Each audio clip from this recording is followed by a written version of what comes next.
Mesdames et Messieurs les ministres, Mesdames et Messieurs les membres du Congrès, l'acte de procréation est l'acte de liberté par excellence. La liberté entre toutes les libertés, la plus fondamentale, la plus intime de nos libertés. Nous avons une dette morale envers toutes ces femmes qui ont souffert dans leur chair comme dans leur esprit, parfois jusqu'à y perdre la vie. Oui, ces femmes mortes pour avoir voulu être libres nous hantent. Oui, les aiguilles des faiseuses d'anges nous hantent. Oui, ces échappées clandestines pour avorter à l'étranger, la peur au ventre, nous hantent.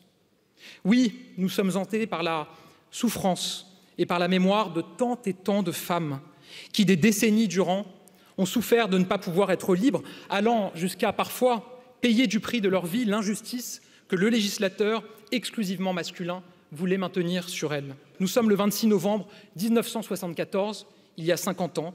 Après l'engagement de Valéry Giscard d'Estaing, Simone Veil monte à la tribune de l'Assemblée nationale. Souvenons-nous des mots qui résonnent et des insultes qui fusent alors dans l'hémicycle à son endroit. Barbarie, nazisme, génocide, four crématoire et tant d'autres. Malgré les injures, Simone Veil ne cède pas. Malgré les insultes et les menaces, Simone Veil ne plie pas. Aujourd'hui, le présent doit répondre à l'histoire. Alors, mesdames et messieurs les parlementaires, 50 ans plus tard, sous le regard de la famille de Simone Veil, que la force de vos applaudissements pour son combat et pour sa cause tonne plus fort encore que ces insultes et fasse définitivement justice à Simone Veil.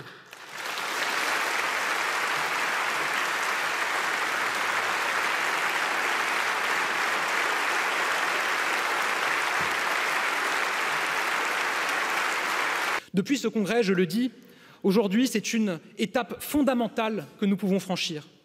Une étape qui restera dans l'histoire. Une étape qui doit tout aux précédentes. En garantissant la liberté de recourir à l'interruption volontaire de grossesse dans notre Constitution, nous donnons une deuxième victoire à Simone Veil et à toutes celles qui ont ouvert la voie.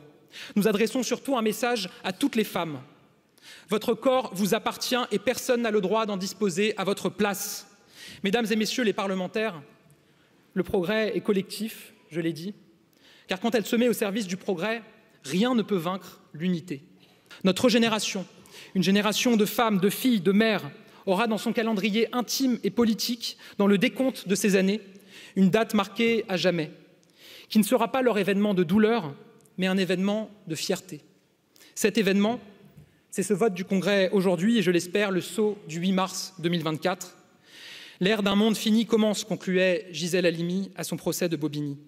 Eh bien, je dis à toutes les femmes, au sein de nos frontières et au-delà, qu'aujourd'hui, l'ère d'un monde d'espoir commence. Je vous remercie.